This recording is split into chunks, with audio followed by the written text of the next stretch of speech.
Hi, my name is Kelly Hunter. I'm currently the lead teacher slash interim director of a small private preschool here in Raleigh.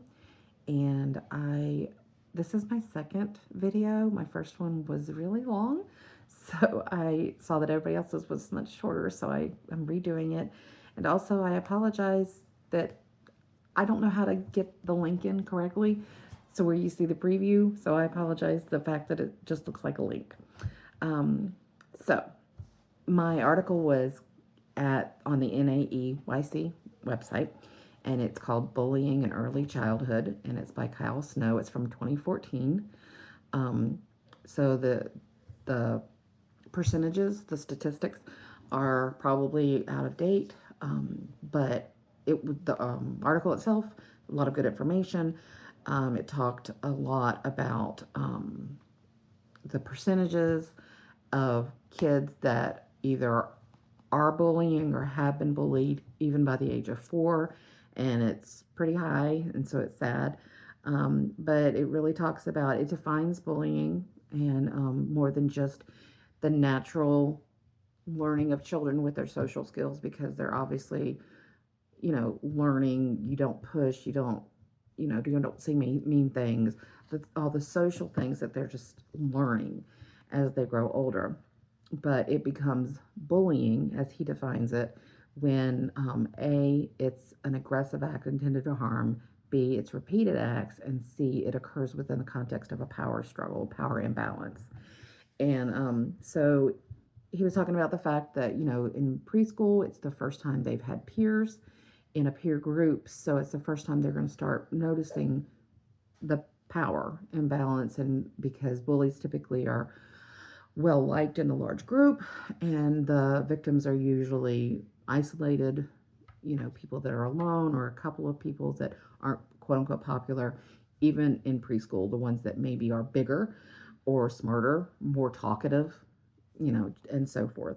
So it takes place most often, they said, in like isolated instances, like off in the corner of the playground, or on the other side of the room at the water play table, where the teacher isn't necessarily listening to whispered words. So a lot of things that we can do to help prevent bullying at an early age. But why? And of course, that's just because at the older age, upper elementary, middle school, high school, they didn't just all of a sudden one day start bullying. It started way before that. So the article talks a lot about the things that make us aware of the fact that our young kids can be getting into patterns of bullying, or getting in patterns of being victimized, and just how to try to keep an eye out and look for the difference and help intervene, because basically they're saying that the best way to keep bullying is to properly train their social skills at an early age, because we all know that the younger they are, and between 1 and 3, they develop so much of their personality, so many of their social skills, everything. That's why we're in early education, because we already know that.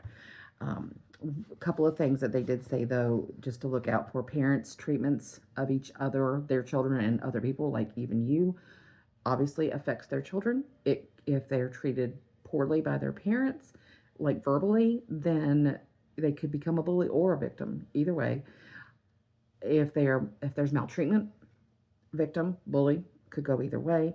Television could go either way.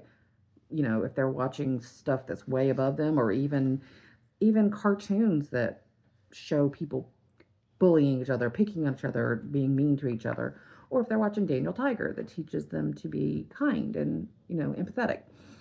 And then the last thing is just what we can do, and that is promoting. They basically said it this way: promoting a welcoming classroom can significantly reduce the aggression, because if their kids want to be safe, and so if they feel safe and they feel loved, they won't feel the need to act out so much. And they also will feel safe if someone were to act ugly to them, that they would come to you and they could tell you, and they know they'd be safe sharing that with you. So as we, with early childhood, help the problem that's happening right now in the older classrooms by recognizing and being aware of the things that can lead to a child either being a bully or being a victim, and then step in and really intervene and correct the trajectory of those behaviors in those children's lives. Thank you.